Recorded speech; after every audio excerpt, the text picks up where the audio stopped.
মা তাকাও। বিধ্বস্ত অবস্থা আমাদের, গাছটার কি অবস্থা হয়েছে।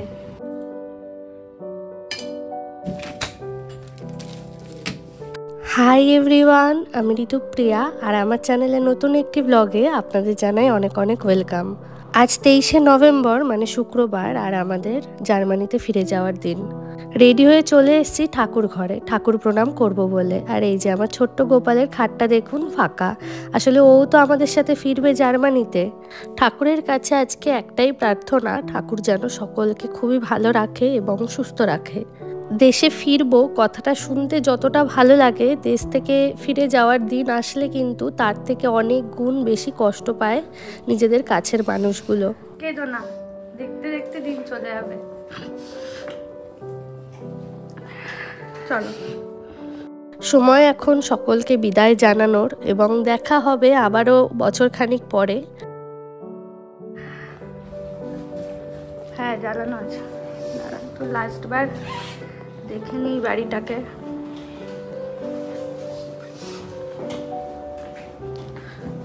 আমাদের ফ্লাইট হচ্ছে 8:20-তে এবং আমরা কিন্তু বাড়ির থেকে ওই 5টা নাগাদ বেরিয়ে গিয়েছিলাম। যেহেতু মধ্যমগ্রাম থেকে এয়ারপোর্ট খুব বেশি সময় লাগে না, সেই কারণেই একটু দেরি করেই বাড়ির থেকে আমরা বেরিয়েছিলাম।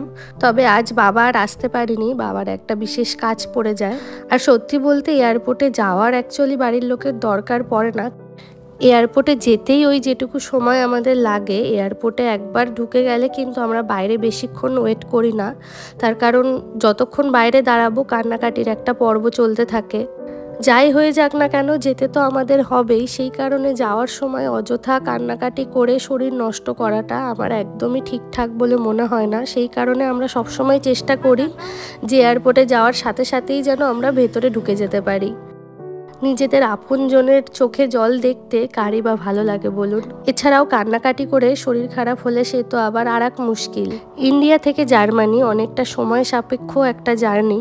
তবে একটা জিনিস শান্তি যে এবার যাওয়ার সময় আমাদের দুবাইতে খুব বেশিক্ষণ লেওভার নেই, যেটা আসার সময় আমাদের প্রায় 7 ঘন্টার একটা লেওভার ছিল।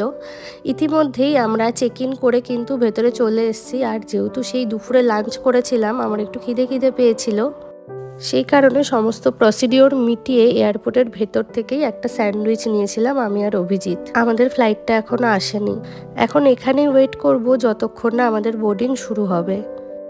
তো আমরা এখন কলকাতা এয়ারপোর্টে আছি, আর আমাদের বোর্ডিং পাস, ইমিগ্রেশন সব কিছু কমপ্লিট করে বসে আছি। গেট নাম্বার 10-এর কাছাকাছি বসে আছি। 7:30 থেকে আই গেস ওরা ঢোকানো শুরু করে দেবে। আর এখন বাজে 7:15, খানিকক্ষণ একটু বসে থাকতে হবে। এদিকে অলরেডি ফ্লাইট আমাদের চলে এসছে। ওই যে পিছনে যেই ফ্লাইটটা রয়েছে ওটাই আই গেস এমিরেটসের ফ্লাইট। আর এদিকে একটা ইন্ডিগোর ফ্লাইটও আছে আমাদের। এবারও এমিরেটসের ফ্লাইটেই আমরা যাচ্ছি। তো মনটা তো খারাপ ডেফিনেটলি আছে সবার জন্য। এতদিন ধরে সবাই মিলে এত মজা করেছি, এখন 45 দিনটা মনে হয় যেন দেখতে দেখতেই আর কি কেটে গেল। তো অনেকটা মন খারাপ নিয়েই এখন আবার ফিরছি দেশে বলতে জার্মানিতে। দেখা যাক, এখন ভিডিওটা খুব বেশি বড় করব না, কারণ অনেকটা ক্ষণের জার্নি আছে স্টিল। এবার আমাদের দুবাইতে লেওভারটা কম আছে, সেই কারণে একটু তাড়াতাড়ি পৌঁছে যাব। আজকে রাত পেরোলেই আমাদের অ্যানিভার্সারি, মানে রাত 12টাতেই বলা যেতে পারে। কালকে 23 তারিখ, আগের বছর এই দিনে আমাদের বিয়ে হয়েছিল। তো অ্যানিভার্সারির দিনটা আমাদের ফ্লাইটেই কাটবে অলমোস্ট। আপনারা অনেকেই হয়তো জানেন যে যেহেতু আমাদের 22শে নভেম্বর ফ্লাইট ছিল, সেই কারণেই আমরা অ্যানিভার্সারিটা কিছুদিন আগে সেলিব্রেট করে নিয়েছিলাম। তো যাই হোক না কেন, এখন বোর্ডিং এখানে চালু হয়ে গেছে, জোন অনুযায়ী কিন্তু ওরা ঢোকাচ্ছে, আর আমাদের জোন ছিল ই। এমিরেটসের ফ্লাইটে আমি কখনো কোনো সিট ফাঁকা দেখি না, সব মানে পুরো ফ্লাইটই প্যাকড আপ থাকে অল টাইম। এমনটা বলার কারণ আমি অনেকের মুখেই শুনেছি যে ইতিহাদ বা ভিস্তারার ফ্লাইটে অনেক সময় সিট ফাঁকা থাকে। তো যাই হোক, এবার ইন্ডিয়া টু দুবাই এবং দুবাই থেকে ফ্র্যাঙ্কফুট অবধি কোনো ফ্লাইটেই আমাদের উইন্ডো সিট ছিল না। যেটা নিয়ে আমার একটু খারাপ লাগছিল, যদিও উইন্ডো দিয়ে দেখার মতো কিছুই থাকে না। ফ্লাইট এখনও টেক অফ করেনি। আমাদের কলকাতা থেকে দুবাইয়ের ফ্লাইটটা প্রায় 1 ঘন্টা মতো লেট করেছিল, কিন্তু 1 ঘন্টা লেট করলেও সময় মতো কিন্তু দুবাইতে পৌঁছে দিয়েছিল। আমরা একটু চিন্তা করছিলাম, যেহেতু দুবাই থেকে ফ্র্যাঙ্কফুর্টের নেক্সট ফ্লাইটটার লেওভার আমাদের খুবই কম সময়ের ছিল, প্রায় ওই 2 ঘন্টা মতো। তবে আলটিমেটলি কোনো সমস্যা হয়নি। আর এখানে দেখুন আমাদের কিন্তু ডিনার সার্ভ করে দিয়েছে। এখানে একটা স্যালাড মতো আছে। এমিরেটসের ফ্লাইটে আমাদের সাথে প্রতিবারই এটা হয় যে ওদের ননভেজ আইটেম শেষ হয়ে যায়, যার কারণে আমাদের প্রতিবারই ভেজ নিতে হয়। বাট এবার আমরা ওয়েট করেছি, বলেছি আমরা ননভেজই নেব, কারণ ভেজের মধ্যে ছিল ভিন্ডি মশালা আর মাস্টার্ড রাইস, যেটা আমার একদমই ভালো লাগে না খেতে। তো আমি খানিকক্ষণ ওয়েট করছিলাম, তো ওরা এসে আমাদেরকে ননভেজ যে থালিটা ছিল মেন কোর্সে সেটাই দিয়েছে। আর এখানে আছে মালাই চিকেন কারি আর বাসমতি রাইস, যেটা খেতে ভালোই ছিল মোটামুটি। তবে ওরা একটা মিষ্টি দিয়েছিল কেশর রাজভোগ বলে, যেটা খেতে অসাধারণ ছিল, মানে আমার টেস্টটা যেন এখনও জিভে লেগে আছে। ইতিমধ্যেই আমরা কিন্তু দুবাইতে চলে এসেছি। প্রথম ফ্লাইটের থেকে সেকেন্ড ফ্লাইটের গেট নাম্বার আমাদের অনেকটাই দূরে ছিল, সেই কারণে আমাদের কিন্তু বাসে করে অন্য গেটে যেতে হয়। খুব বেশি বুঝতে না পারলেও এটুকু বুঝেছি যে দূরত্বটা কিন্তু বেশ ভালোই ছিল, তার কারণ বাসে করে আমাদের প্রায় 20 থেকে 25 মিনিট লেগেছে অন্য গেটে যেতে। আর এই যে দেখুন দুবাই এয়ারপোর্টের ভেতরে ঢুকে গেছি। আর এখন যে গাছটা দেখাচ্ছি এটা কিন্তু আগের বছরও যখন আমি জার্মানিতে এসেছিলাম সেই ভিডিওতেও রেখেছিলাম। দুবাই এয়ারপোর্ট হলো ওয়ার্ল্ডের সবথেকে বিজি এয়ারপোর্ট, আর সত্যিই তাই। আমরা প্রায় 20 মিনিট ধরে হেঁটে পৌঁছেছি আমাদের নেক্সট গেটে, আর গেটের সামনে এসে বসে আছি অপেক্ষা এখন নেক্সট বোর্ডিংয়ের জন্য। কলকাতা থেকে দুবাই আসতে ফ্লাইটেও সময় লাগে 4 ঘন্টা মতো। সত্যি কথা বলতে গেলে সেই 4 ঘন্টাতে কিন্তু একটুও টায়ার্ডনেস ফিল হয় না। টায়ার্ডনেসটা আমি ফিল করি পরের ফ্লাইটে, মানে দুবাই থেকে যখন ফ্র্যাঙ্কফুর্ট আসি সেইখানে ফ্লাইটের সময়সীমাটা অনেকটাই বেশি, প্রায় 6.5 থেকে 7 ঘন্টা কিন্তু সময় লাগে। তো আমরা এখন দুবাই থেকে ফ্লাইটে উঠলাম, নেক্সট ফ্লাইট আমাদের। ফ্লাইট এখনও টেক অফ করেনি, আমরা সিটে এসে বসে পড়েছি। এখন টাইম হয়েছে দুবাইয়ের টাইম অনুযায়ী 3:10-15 মতো, আর আমাদের ইন্ডিয়ান টাইম অনুযায়ী এখন হয়েছে ঘুরতে বাজে সাড়ে 4:30 না 5:30, 4:30 বাজে এখন ইন্ডিয়ান টাইম অনুযায়ী। এই ফ্লাইটে আমাদের মোটামুটি 6.5 থেকে 7 ঘন্টা লাগবে। জার্মানিতে পৌঁছাতে সকাল 7টা 7:30 বেজে যাবে। আমাদের আগের ফ্লাইটটা অ্যাকচুয়ালি লেট করেছিল, যার জন্য আমাদের প্রায় 1 ঘন্টা মতো আর কি লেট হয়েছে। তাও অসুবিধা হয়নি, যেহেতু লেওভার আমাদের 3-3.5 ঘন্টার ছিল। প্রচণ্ড টায়ার্ড লাগছে এখন, মানে ভীষণ ঘুম পাচ্ছে। আগের ফ্লাইটেও লাস্টের দিকে ঘুমিয়ে পড়েছিলাম, বাট হঠাৎ করে মানে ফ্লাইট আর কি ল্যান্ড করে গেছে দুবাইতে, ঘুমটা ভেঙে গেছিলো। এবার আবার ঘুমিয়ে নেবো একটু।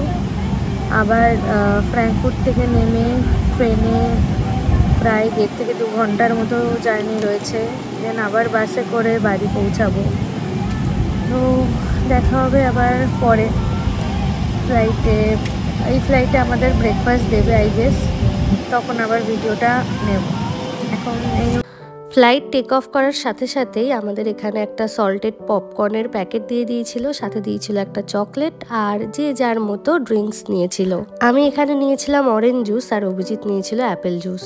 দুবাই থেকে ফ্র্যাঙ্কফুর্ট যাওয়ার সময় আমাদের ফ্লাইট কিন্তু বেশ কয়েকবার টার্বুলেন্সের মধ্যে পড়েছে। আর টার্বুলেন্স বলতে আমরা কিন্তু সেটা বেশ ভালো মতোই ফিল করেছি, এবং টার্বুলেন্সের সময় কিন্তু কেউ টয়লেটেও যেতে পারেনি, কারণ টার্বুলেন্সের ইন্টেন্সিটিটা এতটাই বেশি ছিল। তো যাই হোক, এখানে আমাদের ব্রেকফাস্ট সার্ভ করে দিয়েছে। যেহেতু এই ফ্লাইটটা দুবাই টু ফ্র্যাঙ্কফুর্ট, তো স্বাভাবিকভাবেই এখানে জার্মান ব্রেকফাস্টই থাকবে। তো প্রথমেই জার্মানদের প্রিয় ক্রোসান্ট ছিল, আর মেন কোর্সে এখানে ফ্রাইড পটেটোস, চিজ অমলেট আর মাশরুমের একটা সবজি মতো ছিল। সাথে এখানে কিছু ফ্রুটস ছিল, আর এখানে একটা ইয়োগার্ট টাইপের ছিল। সত্যি কথা বলতে গেলে মাশরুমের সবজিটা আমার তো ভীষণই বাজে লেগেছে খেতে। ফ্রাইড পটেটোগুলো খেয়েই আর কি পেটটা ভরিয়েছি, খিদেও বেশ পেয়েছিল। কলকাতা এয়ারপোর্ট থেকে কিছু চকলেটস কিনেছিলাম, সেইগুলো ব্যাগে রয়েছে। যদি খিদে পায় ভাবছি ফ্র্যাঙ্কফুর্ট এয়ারপোর্টে নেমে কিছু একটা খেয়ে নেব। সকাল বাজে এখন প্রায় ওই 7:30 মতো, আর ফ্লাইট কিন্তু আমাদের ল্যান্ড করে গেছে ফ্র্যাঙ্কফুর্ট এয়ারপোর্টে। বাইরে প্রচণ্ড ঠান্ডা, টেম্পারেচার দেখাচ্ছে -2 ডিগ্রি। যেহেতু শীতকালের দিন, সূর্যমামা কিন্তু এখনও ওঠেনি। আর এই যে ইমিগ্রেশনের প্রসেস কমপ্লিট করে আমরা চলে এসেছি ফ্র্যাঙ্কফুর্ট এয়ারপোর্টের বাইরে। এখান থেকে বাস নিয়ে যাব আমরা স্টেশন। একে তো ঠান্ডা, তার ওপরে আবার বৃষ্টি, এই দুয়ে মিলে ঠান্ডার প্রকোপ যেন আরও 10 গুণ বেড়ে গেছে। এছাড়াও আমাদের আকেন শহরের থেকে ফ্র্যাঙ্কফুর্টের দিকটাতে কিন্তু ঠান্ডাটা অল টাইম একটু বেশিই থাকে। বিধ্বস্ত অবস্থা আমাদের। এখন বাজে 9:05। ফ্র্যাঙ্কফুর্ট থেকে এখন ট্রেন নিয়ে যাব কোলন। কোলন থেকে আবার আরেকটা ট্রেনে যাব আকেন। দুটো ট্রেন পারে ডে। ফ্র্যাঙ্কফুর্ট স্টেশনে দাঁড়িয়ে দাঁড়িয়ে এখন আমরা করছি ট্রেনের অপেক্ষা। আর এখানে আপনাদের একটা জিনিস দেখাই, এই যে দেখুন এসকেলেটারে করে একজন নামছে, সাথে একটা বড় ট্রলি। এইভাবেই কিন্তু প্রত্যেকটা ট্রলি নিয়ে আমাদেরকে নামতে হয়েছে এসকেলেটারে করে। আর সত্যি কথা বলতে গেলে এটা কিন্তু বেশ রিস্কি। ফ্র্যাঙ্কফুর্ট থেকে আকেন অবধি আমাদের ডিরেক্ট আইসি বুক করা ছিল, তবে আমাদের কপালটা খারাপ যে ওই আইসিটা ক্যান্সেল করে দেয়, যার জন্য আমাদের দুখানা ট্রেন পাল্টে আকেন অবধি পৌঁছাতে হয়। একবার আমরা ফ্র্যাঙ্কফুর্ট থেকে কোলন অবধি আসি, কোলন থেকে আবারও দুটো ট্রেন চেঞ্জ করে ফিরি আমরা আকেনে। এর মাঝেও ট্রেন কিন্তু প্রায় 40 মিনিট মতো লেট করেছিল পথে। আমাদের মুখ দেখেই আশা করি বুঝতে পারছেন যে আমরা কতটা টায়ার্ড। বাড়ির থেকে বেরিয়েছি প্রায় 20-21 ঘন্টা হয়ে গেল। স্বাভাবিকভাবেই একটু টায়ার্ডনেস তো থাকবেই। ও মা, এদিকটাতে দেখুন অলরেডি কিন্তু স্নোফল হয়ে গেছে। তার মানে এবছর কিন্তু স্নোটা তাড়াতাড়ি চলে এলো। নর্মালি ডিসেম্বরের লাস্ট আর জানুয়ারির শুরুর দিকেই স্নোফল হয়, তবে এবছর দেখছি নভেম্বরেই একঝাঁক স্নোফল হয়ে গেছে।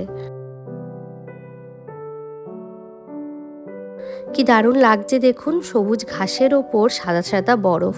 এই মাঠটাকে দেখুন, মাঠটা দেখলে আশা করি বুঝতে পারবেন যে কতটা স্নোফল হয়েছে। একটু একটু করে দূরত্ব কমছে, আর মনে হচ্ছে আমরা আবার ফিরে আসছি আমাদের সেই বোরিং জীবনে। এই জায়গাটাতে বেশ ভালো মতো কিন্তু স্নোফল হয়েছে, দেখুন, আশা করি বুঝতে পারছেন। আকেন শহরের খুব কাছেই আমরা চলে এসেছি। যেখানে আমাদের পৌঁছানোর কথা 11টা 11:30, সেখানে এখন বেলা কিন্তু বাজে প্রায় 1:30।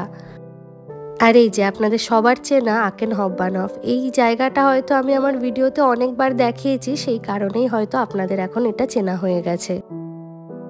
চলে এসেছি নিজেদের জায়গায়, আর কোনো চিন্তা নেই। শরীর তো একদমই চলছে না, তবে এবারও আবার বাসে করে ফিরতে হবে নিজেদের বাড়িতে। এই যে গাছগুলোর কি সুন্দর সবুজ তরতাজা পাতা দেখে গেছিলাম, এখন কিন্তু সব পাতা হলুদ হয়ে গেছে, কিছু পাতা ঝরেও গেছে। আর এই যে দেখুন, আমার ঘরের জানলা দিয়ে যে গাছটা দেখাতাম, তার পাতাগুলোও কিন্তু একদম হলুদ হয়ে গেছে। মনে মনে একটা আফসোস ছিল যে ফলটা হয়তো আর দেখতে পাবো না, তবে এসে একটু হলেও ফলের ঝলক কিন্তু আমরা দেখেছি। যাই, এবার টুক করে একটু রান্না বসিয়ে নিই। একটা দিন পুরো ঘরের খাবার খাই না, সেই জন্য মনটা একটু ভাত ভাত করছে। এদিকে ভাত আর একটু আলু ভাজা বসিয়ে নিয়েছি, সাথে আবার একটু পেঁয়াজিও ভেজেছি। ইন্ডিয়া থেকে নিয়ে এসেছি খাঁটি দুধের ঘি। গরম গরম ভাত, আলু ভাজা, ঘি, কাঁচা লঙ্কা, পেঁয়াজি, ব্যাস আর কি চাই। এবেলা এই দিয়েই খাওয়া দাওয়া সারি। রাতে ভেবেছি একটুখানি বাজারে যাব। গরম গরম ভাত খেয়ে এক ঘুম দিয়ে তারপরে আমরা চলে এসেছি বাজারে। এই যে এখানে স্যালমন মাছের খুব ভালো একটা ফিলেট পেয়েছি, সেটা কিন্তু তুলে নিয়েছি। ভিডিওটা কেমন লাগলো তা কিন্তু অবশ্যই জানাবেন, এবং আজকের ভিডিওটা এখানেই শেষ করছি। সবাই খুব ভালো থাকবেন, সুস্থ থাকবেন। ভিডিওটা কেমন লাগলো অবশ্যই কমেন্টে জানাবেন, ভালো লাগলে একটা শেয়ার করে দেবেন।